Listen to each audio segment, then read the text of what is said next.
অনেকদিন পর বেশ লাগছে বন ভ্রমণ। মাঝে মাঝে কাজের ফাঁকে এইসব জায়গায় এলে মন খুব ভালো লাগে। শুদ্ধ বাতাস, মাটির সোনা গন্ধ, পাখির কলতান, আহা।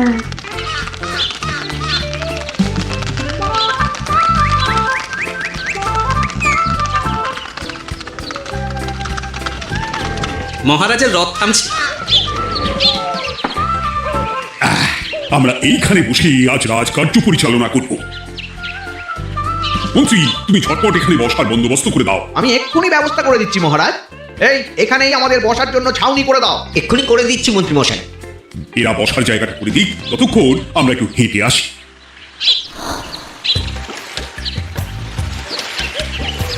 সকালবেলা হাঁটা শরীরের পক্ষে খুব ভালো মহারাজ।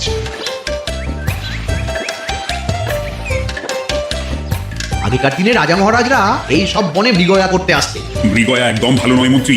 তুমি জঙ্গলে আসছো অন্য প্রাণীদের মারতে। কেন মারবে? ওরা তো তোমার কোনো ক্ষতি করেনি। না, তা করেনি, কিন্তু তখন ওটা রাজা মহারাজাদের খেলা ছিল। শুনেছি আপনার প্রপিতামহ খুব ভালো বাঘ শিকার করতেন, অনেক বাঘ মেরেছেন। মন্ত্রী, তুমি একটা কথা হয়তো জানো না। আমার প্রপিতামহ শিকার করতে, কিন্তু কোনো স্বাভাবিক জানোয়ারকে নয়। যে বাঘ মানুষ খেকো হয়ে প্রজাদের ক্ষতি করত, আমার প্রপিতামহ সেই সমস্ত বাঘদেরই মারতেন। এছাড়া উনি বন্য প্রাণী সংরক্ষণ করতে বড়ই ভালোবাসতেন।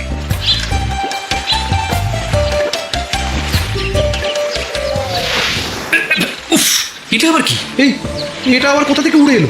কোথাও তো ঝড় হাওয়া কিছুই নেই।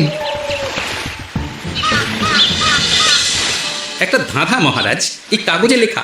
ধাঁধা পড়ো দেখি। জোয়ার ভাটা প্রভুর খেলা, ভাটা হবে হলে বেলা। ভাটা হলেই দেখা যাবে লাল রঙের এক পাথর পাবে। নদীর ধারে গর্ত করে যত্নে সাজাই কলস ভরে।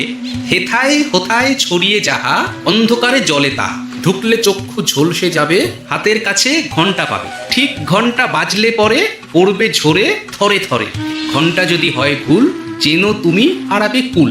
ঠিক ঘন্টা চিনতে হলে নকশা দেখো চক্ষু খুলে। সিন্দুক দেওয়ালে হাত দাও, আসল ঘটনা জেনে নাও। ওরে বাবা, খুব দীর্ঘ ধাঁধা। তা মন্ত্রী, তুমি কিছু বুঝলে? এটা একটা গুপ্তধনের নকশা। এর মধ্যে গুপ্তধন কোথায় আছে তার একটা ধারণা দেওয়া আছে। গুপ্তধন? ওটা আমাকে পেতেই হবে, পেতেই হবে। দেখি দেখি একবার কাগজটা দাও। উপায়, কাগজটা আগে আমার হাতে দাও, দেখি ভালো করে। এখন নদীতে জোয়ার চলছে গোপাল। একটু পরেই ভাটা শুরু হবে। হ্যাঁ, ভাটা না হলে কিচ্ছু বোঝা যাবে। এখানে স্পষ্ট লেখা আছে, ভাটা হলেই দেখা যাবে লাল রঙের এক পাথর পাবে। তার মানে আমাদের ভাটা হওয়া পর্যন্ত অপেক্ষা করতে হবে। না, সময় নষ্ট না করে ধাঁধাটার সমাধান করতে শুরু করি। ভাটা হলে একটা লাল রঙের পাথর দেখা যাবে, এই পর্যন্ত পরিষ্কার আছে। বুঝতে হবে ওর পর থেকে। পড়ো গোপাল, এই চলো আমরা সবাই বুদ্ধি লাগাই। নদীর ধারে গর্ত করে যত্নে সাজাই কলস ভরে। এটার অর্থ, ধাঁধাটা মাথায় বসিয়ে নিয়েছি, এবার কে কি বলবে সেটা শুনতে হবে। চলো গোপাল, আমরা ধাঁধা যেমন যেমন বলেছি তেমন তেমন ভাবে চলি। চলুন মহারাজ, এখন আমাদের দেখতে হবে লাল পাথর। কোথায় আছে লাল পাথর? চলো চলো সবাই, চোখ কান খুলে আমরা নদীর পাড় ধরে হাঁটি। আমি একটু তফাতে হাঁটি। গুপ্তধন আমাকে একা পেতে হবে। ভাটা হলেই দেখা যাবে লাল রঙের এক পাথর পাবে। আমাকে চোখ কান খোলা রাখতে হবে। লাল পাথর, নদীর চড়ায় লাল পাথর দেখতে হবে। লাল পাথর, লাল পাথর। ওটা কি? তো এই তো লাল পাথর, লাল পাথর। ওরা অনেকটা এগিয়ে গেছে, ওদের আমার দিকে নজর নেই। এই সুযোগ, এই সুযোগ, একা একা গুপ্তধন নিয়ে পালাবো।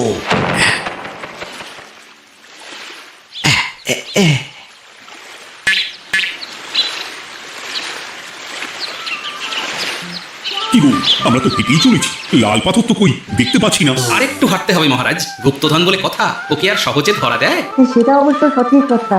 আচ্ছা, আমরা সবাই তো আসছি হেঁটে হেঁটে, মন্ত্রী মশাই গেলেন কোথায়? ও কি যে ঘটে! সত্যি তো, মন্ত্রী কোথায়? ও সেনাপতি, মন্ত্রীকে দেখেছো? কই না তো মহারাজ। তাহলে কোথায় গেলেন মন্ত্রীমশাই? এই জঙ্গলে বাঘ ভাল্লুক আছে, শেষে কিনা বাঘে নিল। হায় হায় হায়, মন্ত্রী গিন্নির কাছে আমি কি মুখ দেখাবো? বাঘ ভাল্লুকের পেটে যাবার লোক তো মন্ত্রী মশাই নন। ও গোপাল, কি ভাবছো? কিছু তো একটা বলো। এখন আমাদের মন্ত্রী মশাইকেই খুঁজতে হবে। তবে মন্ত্রী মশাই বাঘ ভাল্লুকের পেটে যায়নি। তুমি নিশ্চিত হচ্ছ কি করে? অত পেঁচালো মানুষকে বাঘ ভাল্লুক গন্ধ শুকেই ছেড়ে দেবে, হজম করতে পারবে না। না না না, এখন রসিকতা করার সময় নয়। আমাদের মন্ত্রীকে খুঁজে বার করতেই হবে। কোথায় গেল মন্ত্রী? চলো চলো, গুপ্তধন মাথায় থাক, চলো মন্ত্রীকে খুঁজি। আহ, মন্ত্রী কোথায় গেল কে জানে। একবার পুরো ধাঁধাটা ঝালিয়ে নি। ভাটা হলেই দেখা যাবে লাল রঙের এক পাথর পাবে। ভাটা হয়েছে, লাল রঙের পাথরের মাথায় চাপ দিয়ে গুহার মুখও খুলেছি। এবার এবার নদীর ধারে গর্ত করে যত্নে সাজাই কলস ভরে। এটাই তো ঠিক বুঝতে পারছি না। এই রে, এবার কি হবে? হ্যাঁ, মহারাজ কোথাও একটা আওয়াজ হলো। আওয়াজটা কোন দিক থেকে হলো? চলুন সামনে এগিয়ে যাই, আমার মনে হয় আওয়াজটা সামনের দিক থেকে এলো। আমারও তাই মনে হলো। তবে কি মন্ত্রীমশাই লাল পাথরের হদিশ পেয়ে গেছেন? আমাদের চোখে পড়লো না, অথচ মন্ত্রী মশাইয়ের চোখে পড়ে গেল। আসলে আমরা কথা বলতে বলতে গেছি, তাই নজরে পড়েনি। মন্ত্রী মশাই একা একা আমাদের পেছন পেছন আসছিলেন। উনি ইচ্ছে করেই আমাদের পেছনে পেছনে আসছিলেন।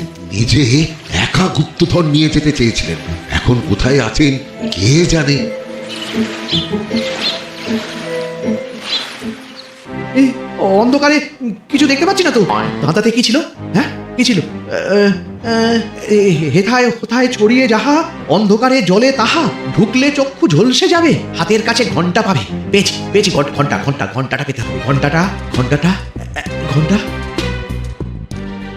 ভাটা হলেই দেখা যাবে লাল রঙের এক পাথর পাবে। নদীর ধারে গর্ত করে যত্নে সাজাই কলস ভরে, হেথায় কোথায় ছড়িয়ে যাহা, অন্ধকারে জলে তাহা, ঢুকলে চক্ষু ঝলসে যাবে, হাতের কাছে ঘন্টা পাবে।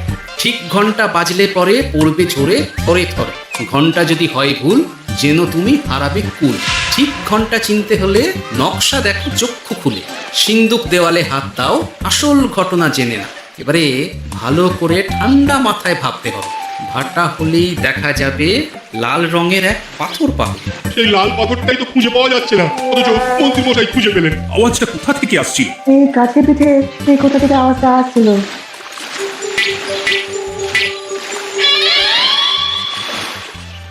এই তো এটাই মনে হয় সেই লাল পাথর। একটু নাড়িয়ে চাড়িয়ে দেখি তো কিছু হয় কিনা।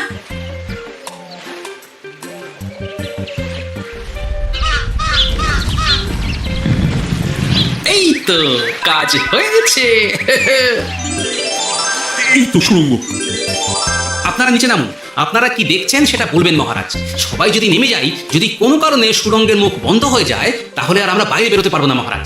গোপাল ঠিকই বলেছে, আমরা দুজন বাইরে থাকি।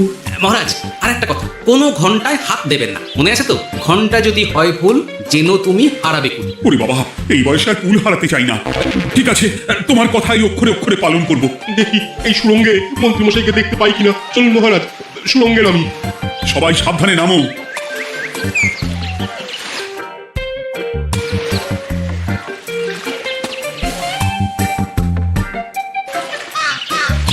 মহারাজ ওখানে কি কি দেখতে পাচ্ছেন?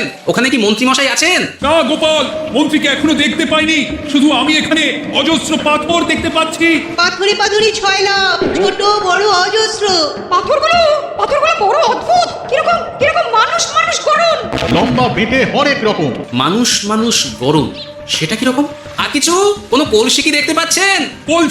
বলছি তো দেখতে পাচ্ছি না। মহারাজ কলসি থাকতেই হবে, কারণ ধাঁধায় লেখা আছে নদীর ধারে যত্ন করে যত্নে সাজাই কলস ভরে। গর্তটা আসলে হলো সুড়ঙ্গ, কিন্তু কলস। মহারাজ মহারাজ, এইদিকে এইদিকে একটা কলসের মতো কি যেন আছে। এইদিকে আসুন, এদিকে এদিকে। হ্যাঁ গোপাল, দেখতে পেয়েছি। এবার আমি যেরকম যেরকম বলবো সেই রকম সেরকমই করবেন।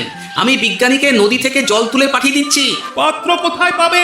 আমাদের জল খাবার যে পাত্র আছে সেটা আনতে লোক পাঠাচ্ছি। ঠিক আছে। শুধু একটা কথা বলছি, আপনারা কেউই সুড়ঙ্গের ভেতরে কোনো কিছুতে হাত দেবেন না। কেন গোপাল? সব পরে বলবো, এখন আমি যা বলছি সেটা শুধু মনে রাখুন। সুড়ঙ্গের ভেতরে কিছুতে হাত দেবেন না। ঠিক আছে। প্রহরী তুমি যাও, যেখানে আমাদের বসবার আয়োজন করা হয়েছে সেখানে গিয়ে একটা জলের পাত্র নিয়ে নদী থেকে জল ভরে নিয়ে এসো। গোপাল, মন্ত্রীমশাই কোথায় গায়েব হয়ে গেলেন? কোথাও গায়েব হয়ে যাননি বিজ্ঞানী, কোথাও গায়েব হয়ে যাননি উনি। উনি ওই সুড়ঙ্গের ভেতরেই আছেন। কিন্তু কেউ তো ওনাকে দেখতে পাননি। সম্ভবত পাথর হয়ে আছে। এখন কিভাবে পাথর হয়েছেন সেটা তো আমি বলতে পারবো না। সবটাই স্বপ্নের মতো লাগছে। ঠিক যেন স্বপ্নের মতো লাগছে। এই জীবনে সুড়ঙ্গ দর্শন হয়ে গেল। আমাদের পাতাল প্রবেশ। পাতালে আসিয়া আমি মনে মনে বলি, গুপ্তধন নিয়ে আমরা যেন সৎ পথে চলি। তোমার এখনো কাব্য আসছে সভাকবি। আসছে মানে কাব্যের সাথে আছে রোমাঞ্চ, করছে গা শিরছি, হচ্ছি আমি অধীর। মহারাজ জল দিয়ে বিজ্ঞানীকে পাঠাচ্ছি, কি করতে হবে বিজ্ঞানীকে সব বলে দিয়েছি। তুমি ভেতরে আসবে না? আসবো ঠিক সময়ে। এখন আমি যেমন যেমন বলবো আপনি ঠিক তেমন তেমন করবেন। ঠিক আছে। বিজ্ঞানী যেমন যেমন বললাম ঠিক তেমন তেমন ভাবে কলসিকে জল দিয়ে পরিষ্কার করবে। মনে রেখো ধাঁধায় আছে কলসি সাজাই যতন কর। তুমি একটা কথা মনে রেখো বিজ্ঞানী, কোথাও হাত দিও না কিন্তু। ঠিক আছে গোপাল, তোমার উপস্থিত বুদ্ধির তুলনা নেই। আমি যাচ্ছি গোপাল। সাবধান সাবধানে। মহারাজ বিজ্ঞানী যাচ্ছে। সাবধানে নামো, সাবধানে। মহারাজ এই কলসিটা কোথায়? ওই তো, একটু সাবধানে যাও। বিজ্ঞানী কলসির দেখা পেয়েছো? পেয়েছি পেয়েছি পেয়েছি। এবারে কলসিটাকে ভালো করে জল দিয়ে ধুয়ে দাও। কলসির আলোয় সুরঙ্গ আলোকিত গোপাল। এরপর কি? ভালো করে দেখুন মহারাজ, কোথাও ঘন্টা দেখতে পাচ্ছেন কিনা। ঘন্টা একটা তো নয়, সার সার ঘন্টা, অনেকগুলো ঘন্টা। সাবধান, ঘন্টায় হাত দেবেন না, শুধু দেখুন।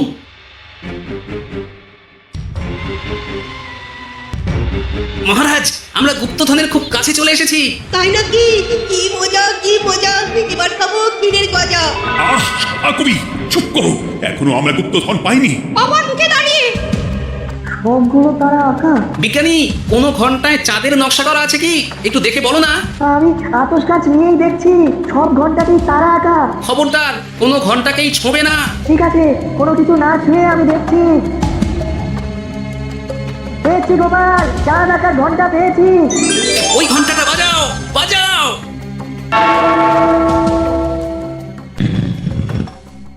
গুপ্তধন পেয়েছেন মহারাজ? বাঁচাও বাঁচাও বাঁচাও। বাঁচান মহারাজ, বাঁচান বিজ্ঞানী মহারাজ। মন্ত্রীর গলা পাচ্ছ না? মহারাজ আমি পাথর হয়ে আছি, আমাকে মানুষ করুন মহারাজ। তুমি তো মানুষই ছিলে, হঠাৎ করে পাথর হলি কেন? মহারাজ গুপ্তধন পেয়েছেন? পেয়েছি, তার সাথে মন্ত্রীকেও পেয়েছি।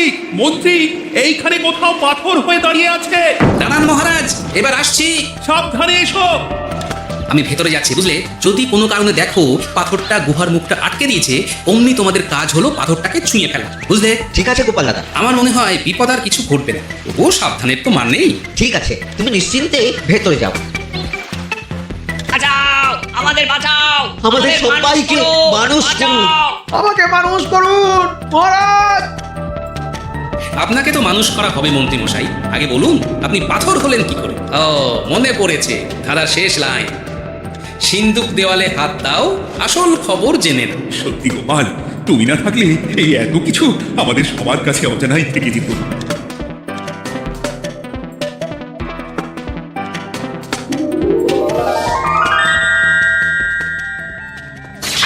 ধন্যবাদ আমাকে মুক্ত করার জন্য। আপনি কে? আমি যক্ষ। আমাকে এই ধন সম্পত্তি পাহারা দেওয়ার জন্য এক ডাকাত দলের সর্দার যক্ষ করে রেখেছিল। আমি 100 বছর ধরে এইখানে যক্ষ হয়ে আছি। আমি তোমার জন্য মুক্ত হলাম গোপাল। এই সম্পত্তি তোমার গোপাল। সম্পত্তি নিয়ে আমি কি করব? আমি এই সব সম্পত্তি মহারাজকে দান করলাম, রাজ্যের অনেক কাজ হবে। তুমি ধন্য গোপাল, তুমি ধন্য। এবার আমার যাবার সময় এসেছে, আমাকে যেতে হবে। যাবার আগে এই পাথরগুলোকে মানুষ করে যান। এরা সব লোভী। আমি আমার সীমিত ক্ষমতায় এই গুপ্তধনের ধাঁধাকে এখানে যারাই ভ্রমণ করতে আসে তাদের হাতে তুলে দিই, কিন্তু কেউ এই ধাঁধার সমাধান করতে পারে না। সবার মনে লোভ কাজ করে, এই লোভ এদেরকে পাথর করে রেখেছে। পাথর হলো কি করে? একটা মানুষ এসে বুক ভরা লোভ নিয়ে ধাঁধা পুরো না জেনে পাথরের হাত দিলেই সে পাথর হয়ে যাবে। আমাদের আমাদের ভুল হয়েছে, আর লোভ করবো না, আমাদের বাঁচাও। আমাকে মুক্ত করে দিন, আমার খুব ভুল হয়েছে মহারাজ, মুক্ত করে দিন আমায়। তুমি এখানে আগে এসেছিলে, তাই তো আগে এসে ভাবলে নিজেই একা একা গুপ্তধনকে হরপ করে দেবে। এদিকে তোমাকে না দেখতে পেয়ে আমাদের কত চিন্তা হচ্ছিল। যারা লোভী তারা কারো কথা ভাবে না, শুধু নিজের কথা ভাবে। আমাকে আর একটা সুযোগ দিন, আমি আর লোভ করবো না মহারাজ। ও, তোমার কথার কোনো দামই নেই।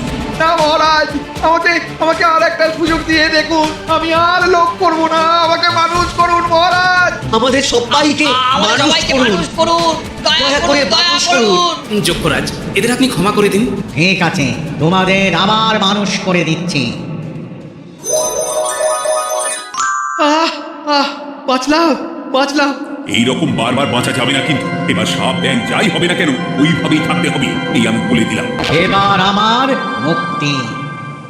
মুক্তি নেবার আগে আরেকটা প্রশ্ন, যে ডাকাত সর্দার তার সম্পত্তিকে রাখার জন্য আপনাকে যক্ষ বানিয়েছিল, যে সম্পত্তি তো তাদের, আমরা তো নিতে পারি না। লোভ বড় খারাপ গোপাল, অতিরিক্ত লোভ মানুষকে পশু করে দেয়। ওই ডাকাত দল এই সম্পত্তির জন্য সবাই কাটাকাটি করে মরে গেছে, কেউ আর বেঁচে নেই। সুতরাং এই সম্পত্তিতে তোমার অধিকার আছে, এই সম্পত্তি তুমি গ্রহণ করো। নিলাম আমি, কিন্তু এই সম্পত্তি মহারাজকে আমি দান করলাম। ডাকাত দল জনগণের সম্পদকে লুটেই তো সম্পত্তি বানিয়েছে, তাই আমি জনগণের কাজে লাগবার জন্যই এই সম্পত্তি মহারাজকে দিলাম। গোপাল, তোমার জয় হোক।